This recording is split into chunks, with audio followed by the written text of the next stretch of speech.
I've got a couple copies here. I'm going to sign one for her. She's going to sign one for me before she takes off. And she is, well, as you know, my dad was a Marine. My dad was a Montford Point Marine.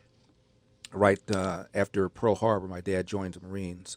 And when I had my long 8-hour conversation with my father, I asked my dad, why did you join the Marines? And I'm going to see whether or not my next guest agrees with what my dad said. He said 2 reasons. He said, they go where the action is, and I love the uniforms. She is a mom. She's a wife. She served in the Marines, as I mentioned. She was also the VP of the Virginia State Board of Elections, and as you know, recently became the Lieutenant Governor of the great Commonwealth of Virginia. Please welcome to the program, Lieutenant Governor Winsome Sears. Hey, Larry, I'm here. I just want to make a quick correction. I was the vice president of the State Board of Education, the other election board. Really? Yeah. Well, how does it feel to have taken my place as the black face of white supremacy? I worked hard for that title, and then you swooped in. Yeah, listen, I think when the other side doesn't have anything to hit you with, they come up with the most fantastic, most improbable labels, and it just shows that you're actually doing a pretty good job, because I am the trifecta. I mean, I'm black, I'm a woman, I'm an immigrant, and then if you add the Marine part, I'm a veteran. I'm a fourfecta. What are they going to say? What are they going to say to hit me with? Plus, I've done prison ministry. I did it for 2 years. I was the leader, men's prison ministry. I had a homeless shelter. What are you going to say? You can't hit me. And so they go with the most absurd, and that's why it's not resonating in the black community or the Latino community or the Asian community. As you know, I ran for governor out here in California. He was able to survive the recall by the same 24 points as he won his election, although he spent 50% more to keep his job. In California, 2003, we recalled Governor Gray Davis. First time in history California recalled a governor. Yes. Between then and now, Lieutenant Governor, there are now 5% more registered Democrats, 50% more registered independents, and independents, even the New York Times admitted in California, typically vote Democrat. There are 33% fewer registered Republicans. And still, I got roughly the same percentage of the recall vote as did Arnold Schwarzenegger back in 2003 when the electoral battlefield was so much better. But he survived by 24 points, the same amount as he got his job in 2018 when he first ran. And that is because in our state of California, the idea of pulling the lever for a Republican is something they just could not do. Crime, Gavin Newsom is underwater, underwater on homelessness, underwater on fire management, drought management, economy, jobs, education, how he handled the COVID. The only area where he's above water, and that's just by 1 point, is climate change. And still, residents in California refuse to recall this man. And the reason I said all that stuff is I want you to give me some advice. What can I do? What can we do in this state to get some of these Democrats and independents to get off this almost pathological hatred of Republicans, particularly one who voted for the orange man, to reconsider, considering all the issues that are concerning people in California, most notably crime and homelessness? Well, here's the thing. Let's equate it to a marriage, Larry. So Republicans are trying to win over Democrats. No, you're trying to marry them, right? Because you want to have them vote for Republican principles, which would be, schools, certainly good schools. Now, Democrats will say they have an idea about good schools, but it's not working. They have an idea about the economy, but it's not working. So you want really for the Democrats to marry you. So if that's what this is about, a marriage, then you've got to have a relationship, don't you? But I don't see you in my community. I don't see you when I need help. And I'm not talking about programs. I'm talking about I don't see you when, things are going wrong or when they're going right. You know that the Boys and Girls Club, for example, they need T-shirts because they have a tournament. there are no Republicans who are buying those T-shirts. Or if they do buy the T-shirts, they give it to a Democrat who is a gatekeeper. So as far as the children know and the parents know in the Boys and Girls Club, that money came from the person in the community who knows the Republicans. The rank and file Democrats, they don't know the Republicans because the marriage is not with them. The marriage is with the gatekeeper. You've got to get past the gatekeepers. That's why it worked for me, because I had my bona fides. I was in the prison every Wednesday, 6 o'clock to 9 o'clock, talking with the men, giving them hope. My guest is Lieutenant Governor Winsome Sears. Please stick around. 888-971-SAGE, 888-971-7243. I am Larry Elder. My guest in studio is Lieutenant Governor of Virginia, Winsome Sears. Lieutenant, tell me about why you got into politics in the first place. Well, I got in because, first of all, I didn't even know that I was a Republican to begin with. And it wasn't until George Bush, the elder, the father. George Herbert Walker. Herbert Walker, yeah, not W. Right. When I heard his commercial. And what he said was, number one, he was running, as you know, he was vice president at the time. He was running for president. And he said, number one, I am going to make abortion as rare as possible. I'm going to try to get rid of it. And I thought, well, that's excellent because, I just had a baby. She was 3 months old. And then he said, and I'm going to reduce your taxes. And I thought, well, that's excellent because I'm cheap. I like to say frugal, but no, my husband says you're cheap. And you prefer the word frugal? And then he said something, Larry, that really, it just blew my mind. He said, if all you ever have is welfare, you will never have anything to pass on to your children. And I said to myself, oh my God, I'm a Republican. I didn't know that. But you see, nobody ever knocked on my door. Nobody ever talked to me about any of these things. I heard that. And then I started to ask myself, well, who are Republicans really? And no Republicans courted me. I went to them because I wanted to understand who they were about. So this is why I'm talking about the idea of it being a marriage. Democrats, they're the boyfriend. You're trying to marry folks, right, as Republicans. So what do you have to offer? It's the devil that folks know as opposed to the devil the folks don't know. Well, if they don't know you, they're not going to come to you. You've got to woo people. And how do you do that? You've got to be in with them. You've got to have relationship. You've got to go to have GOP meetings in the restaurants where they are. You've got to advertise on their radio shows. You've got to go to church and stay there. You've got to go sit and have conversations with people. You're trying to woo them. And then you've got to look at it also as a business. Do you know how many votes you need in a certain community to win? Do you know how many votes it's going to take in order to accomplish anything? How much money is that going to take? You can't just show up at election time and say, well, I'm this and I'm better for you and this is how I feel about the economy and this is how I feel about schools. It's not about you. It's about them. You're trying to marry them. But Lieutenant Governor, you weren't courted. You weren't wooed. You listened to what George Herbert Walker had to say, and you said that makes a lot of sense. Yeah, but I'm different. I am the person who will go out and investigate. My husband, when he's taking me out on dates, I'm the one who wants to go to the museum, not the concert, so I'm kind of different. That if you're going to talk to people and give them a reason to vote for you, you have got to have that relationship. Yes, there's, the 1% over here, you're going to win a different way, but the majority of them, I don't know you.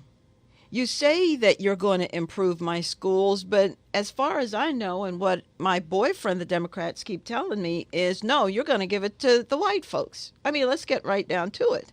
And you've got to come back and say, no, certain white folks, they already have school choice. They can do anything they want. You're the one who your children are not surviving. They're not thriving. They're not anything, because statistics tell us that if a child is not reading on grade level, for example, by the third grade, opportunities are just about gone for them. Right. I know that. But how are you going to help me? I don't ever see you until election time. You got to be with me. You got to bring me flowers. You got to woo me. You got to make me feel important. That's what this is about, relationship. My guest is the Lieutenant Governor of Virginia, Winsome Sears. Lieutenant Governor, when we come back, I want to talk more about that because 75% of black third-grade boys in California cannot read at state proficiency levels. My God. And they lower the levels all the time in order to meet them. And the math scores aren't much better. Larry Elder, ReliefFactor.com studio, my in-studio guest, the Lieutenant Governor of Virginia, Winsome Sears. Lieutenant Governor, we were talking about your getting into politics, and you said first you didn't realize you were a Republican. Same story with your husband? Yeah, my husband has always been an independent. You know, he'll go vote, and my father, I believe, was an independent as well. But for the most part, you know, I'm surrounded by Democrats. You know, so of course I'm a Democrat. I'm black. I'm supposed to be a Democrat. That's what somebody told me. I don't know who, but that's the way it's supposed to be, and that's how I'm supposed to vote. And if I don't ever see a Republican, if a Republican never tries to win my vote, then I'm not going to go looking for you because from what I hear, you don't have anything to offer me except you're racist and you hate me and you're part of the Klan. You see, so why would I even go investigate until that day when I heard George H.W. Bush speak? So you talk about wanting to win over voters. Let's take Asian voters, for example. The Republican Party should be a natural constituency, shouldn't it? But it's not. There is an issue now, of course, where they're keeping Asian children from certain schools and ability to succeed. So they're discriminating against them because of race. That's not good. We should be courting them to say we don't want that. That's what we're fighting against. It's back to Martin Luther King Jr.'s idea again of character mattering more than the color of the skin. But we don't do that. Then we talk about, you talk about the Marine Corps. When I was in the Marines, I remember one time we had this inspection. It's a big inspection. It's called the Inspector General's inspection. It's massive. You want to pass that. The whole base wants to pass that. And you're working day and night. I mean, literally day and night. And I remember we had a week of coming in at 4 o'clock and working till 10, 11 and coming back in again. And then the warrant officer, one of those days, he came out and he gave us a pep talk. And then you know what he did, Larry? He took off his uniform, put on his camis, his utilities, and he was moving equipment with the rest of us. He got more out of us that night than all the other nights before. I learned right then, leadership is not something you say, it's something you do. Right? So you have to get into, again, the community. You want to model that. So you know that the school has a need. Go and volunteer to be a tutor. You know that they have a need for homework folks, you know, whatever it is, counselors, you know, maybe they need a washing machine, for goodness sake, because some of the kids are showing up buy a washing machine. Go in there, volunteer. So that when it's time for election, and you're not doing it just to win. I mean, you're doing it because you care. You know, people, it's the old saying, they don't care how much you know until they know how much you care. Do you really care about me? Did you really come see about me? So by the time it's time for an election and you're thinking about running, when the school invites you, you know, the teachers won't throw you out. Because you've been there. Mr. Elder's been there. Mr. Elder was there with this. Mr. Elder helped to go find more people to volunteer to do this. Mr. Elder helped, you know, he was on the lunch line or whatever he was. Mr. Elder, Mr. Elder, Mr. Elder. You see, they know you. They know you. That's what we have to do. I campaigned with Donald Trump when he was a candidate in 2016, and we went to a black church in Cleveland. And he talked about school choice, talked about the importance of family. And as you know, the second time he ran, he ended up getting 20% of the black male vote, which was unheard of since a Nixon. 50% increase over the black vote from 2016 in just 4 years. And that's because he did some of the things that you talked about. You also mentioned that he had some street cred. Yeah, he had some street cred. I mean, remember, there are so many black men who wanted to be him. I mean, as they say on the street, he was down. He was with the wrestlers. He wasn't in an ivory tower. He was among the regular folks. He was with the rappers. He was with whoever the people were. He was there. He was with the gambling people. He was wherever the folks were. Donald Trump was there.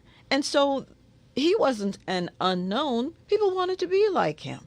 He was a known factor. Now, if only he could have stopped some of the tweets, if only he could have said something different. But, the reason why he got more was because they did see results. So they may not have liked the personality that he had, but they liked the results, where we found that 400%, a 400% increase in black entrepreneurship. We found that when it came to historically black colleges and universities, he gave them more money than they had ever gotten under any president, including Obama, the first black president. Furthermore, he forgave the $360 million that most of these historically black colleges and universities owed that could never repay. They owed it since Katrina days. So he was doing things. That's what we need to do. We need to always be in the community. We have to be familiar with the people. How are you going to represent a people you don't know? You see. So that's what it is.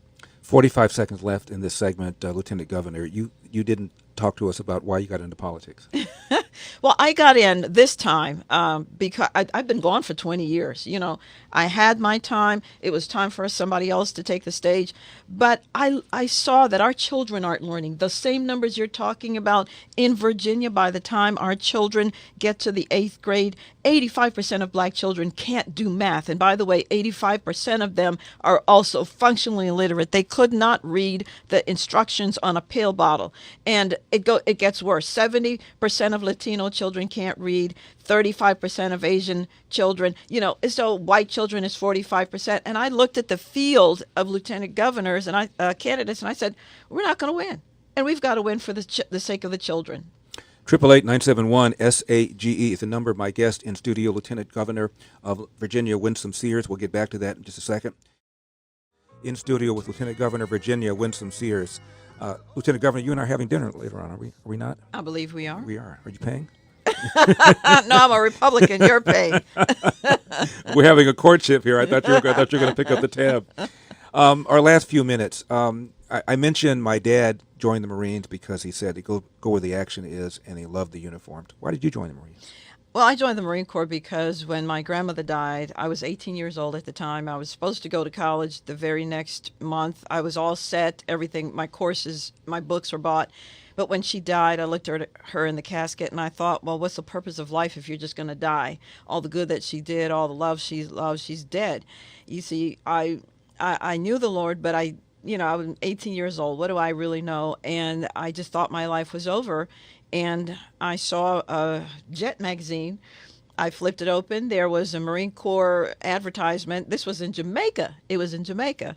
And I said, that's it. I'm going back to America, and the Marines will give me a reason to live because I need some discipline. So when I joined the Marine Corps, I was still a Jamaican citizen. But, the country, as I said, had done so much for my father, so much for my family. My father only came to America with $1.75. I was born in Jamaica, so I'm still the immigrant. And it was a wonderful thing. The Marine Corps really helped save my life. And so I want you to know that when I'm sitting there presiding over the Senate every day, people know that woman there wasn't even born in America, and yet she is second in command of the former capital of the Confederacy. So that means the American dream is still attainable. How do I get there? I have Democrats, their children, are wanting to take pictures with me because they know if Winsome can do it, they can do it too. I'm the embodiment of that. Lieutenant Governor, 40 seconds left. What do you say to people who say America is systemically racist? I came here, I flew here today, and I have this American passport, and it's such a treasure.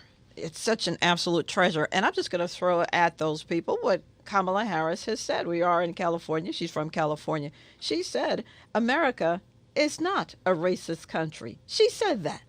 And she said there are issues of race, but she said America is not racist. Now, she ought to know because, their side, they can pinpoint a racist in a minute. And furthermore, our president, Biden, when he was asked the same question, said America is not a racist country. So they ought to know. 888-971-SAGE, 888-971-7243. Lieutenant Governor, thank you so much for taking the time. I'll see you later on tonight. Absolutely. You got it. 888-971-SAGE, 888-971-7243. I am Larry Elder. We are ReliefFactor.com studio. Well, I successfully prevailed upon the Lieutenant Governor of Virginia, Winsome Sears, to stick around at least for one more segment. We have a number of things that we didn't get to. Thank you so much for staying a little bit longer. I appreciate it. Tell us a little bit about the PAC that you set up. Right. So I have a PAC, and it's winsomesears.com. If you go, please donate, because it does take money to fly around and talk about the good things that Republicans are about, because we're trying to keep America, America. And I know that I have said it before, and I'm going to say it again. America, we have a saying in church, I may not be what I'm supposed to be, but I ain't what I used to be, right? And so that's America. In fits and starts, she's getting there. It's not 1963 when my father came, and I've already talked about that at the height of the civil rights movement. So I'm trying to show that if I can come as a 6-year-old and be where I am today, then others can too. I've had meetings with people who are coming back out of prison.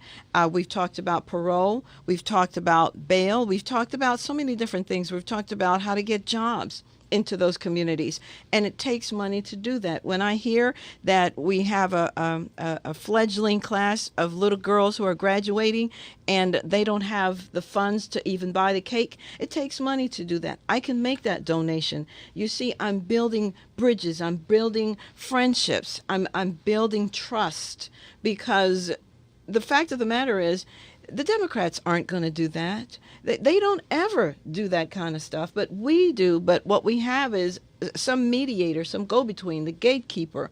We have to be present because we're trying to win people. We're trying to, as I say, we're trying to marry them.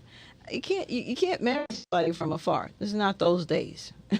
One of the things that really bothered me about President Obama, Lieutenant Governor, is that he opposed school choice and tried to shut down the D.C. Opportunity Scholarship Program. He was Right. unsuccessful because black parents rebelled, and he ultimately relented. His own kid, of course, went to Sidwell Friends. Sidwell Friends. After Michelle Obama comes to Washington, D.C. and makes a big display out of interviewing all these different principals, including principals of public schools. And I said on the air, I'll come to work in a dress tomorrow if she enrolls those girls in public school. And, of course, she enrolled them in Sidwell Friends, $40K a year. Yeah. Obama went to Punahou, finest prep school in Hawaii, then goes to Occidental, a prep school, a private college in L.A., then finishes up at Columbia, Ivy League private, goes to Harvard, Ivy League, and even Michelle Robinson, later on Michelle Obama, she did go to a public high school, but it wasn't the one near her house. She got on a bus and went to one further out because it was better. We now call that school choice. And so the Obamas themselves benefited from school choice.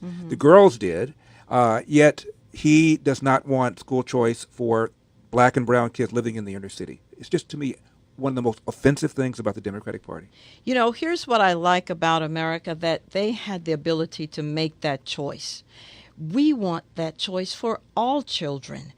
We want our children we don't want them to worship the brick building anymore. We want the money to follow the child. So I don't fault Mr. Obama and his wife for making that choice for their children. We just say, as Republicans, we want all children to have that. What kind of relationship do you have with the governor? With Governor Youngkin? Yes. Oh, yeah, we're very close. In fact, I was supposed to have breakfast with him yesterday, but unfortunately, we were out of session, and I was already home. But you said, no, I got to fly to L.A. and have dinner with Larry Elder. Yeah, but I, as a matter of fact, I just had a conversation with his wife, so we're very close. And also is the Attorney General, Jason Miyares, is the first Latino elected statewide in Virginia. We had the most diverse ticket ever. It wasn't the Democrats. We, the Republicans, put up a black woman, a black immigrant woman, and a Latino man, and of course, Glenn Youngkin, came from very, very poor circumstances. We had a really diverse ticket. And we won because we talked about the issues that matter to the people, and we had been in the community. Safety. We're not going to defund the police. Most stupidest thing we ever heard. Who you're going to call when your home is being broken into? You're not going to call the guidance counselor. No. You're not going to call you're going to call the police. We talked about the economy. It's always the economy, stupid. People need jobs. People need well-paying jobs. We need to leave an inheritance for our children, as the Bible says. That was the other thing. We didn't hide our faith. We talked about God all the time because, as you know, the immigrant population, Latino, blacks, we are very conservative. We made sure that we put our faith forward. People love that. And then, of course, we talked about education because education will lift all boats. Talk to me about the Trump factor in your race. Out in California, I never solicited his endorsement. He never offered the endorsement because I knew what the left would do. They would call this a Republican takeover. If you look at all the ads that Gavin Newsom put out, it was stop Republican takeover, stop Republican takeover. Obama cut a commercial for him, stop Republican takeover. Bernie Sanders did, Elizabeth Warren did, stop Republican takeover. And I was even called a, quote, Trump Republican. Biden flew out to California and said I was more Trump than Trump, whatever the hell that means. I know that Trump endorsed you guys. I think it was about 4 times he made a public endorsement of Glenn Youngkin. No, yeah, he didn't endorse me. But I know that Glenn Youngkin did not seek any endorsements. Right. I know that we ran ourselves. We put ourselves forward. We ran and we put ourselves in front of the people. We were slogging it daily. I mean, 10 events sometimes. I don't know how we held out. Right. We just got to the people. I was asked over and over again if I believed 2020 was stolen. And I would always say, what the devil does it have to do with crime and homelessness and the fact that people are leaving and the way this man shut down the state against science? His own kids were enjoying in person. But do you think the election in 2020 was stolen? And if I didn't answer the question, Elder Ducks, tough questions. Yeah, I think sometimes we shoot ourselves in the foot. We as Republicans, sometimes we're looking for purists, and that doesn't work. We've got to reach as many people as possible so we can get our ideas in the public square. And if we pull this way and pull that way, then we won't get there. We've got to reach Democrats. We've got to win over independent-leaning Democrats. We've got to win over the Green Party folks, the Reform Party folks. We've got to win over, there is the saying, we got to give Caesar what is Caesar's. It doesn't mean that we deny our beliefs and our principles. We're not ever going to stand for our principles, because if you don't have a core set of values, then what are you standing for? But we have to ensure that we can provide good government. And unfortunately, sometimes we shoot our own people or we eat our own kind. And I do have to run, unfortunately. I've got another event. Well, we only have 60 seconds left in this segment. I just want your opinion in general about Joe Biden. Well, it is unfortunate, I think. I think he's not as forceful a leader as he should be. The very first proof of it, really, to me, is Afghanistan. As a Marine, that hurt us because we fought in Afghanistan so hard. We won Afghanistan twice, as a matter of fact. And for us to pull out in the way that we did, it showed that we're weak. And we left all those rare earth minerals behind that China is now coming into, our blood, sweat, and tears we left behind.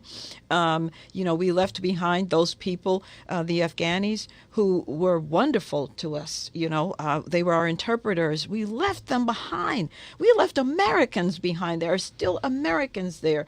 And I think it emboldened Putin. Tell us the name of your PAC again. It is WinsomeSears.com. WinsomeSears.com. Please go to WinsomeSears.com and donate. Lieutenant Governor, thank you so much for sticking around another segment. I know you have to run. I really appreciate it. I'll see you later on tonight. Thank you, and I thank your listeners. You got it.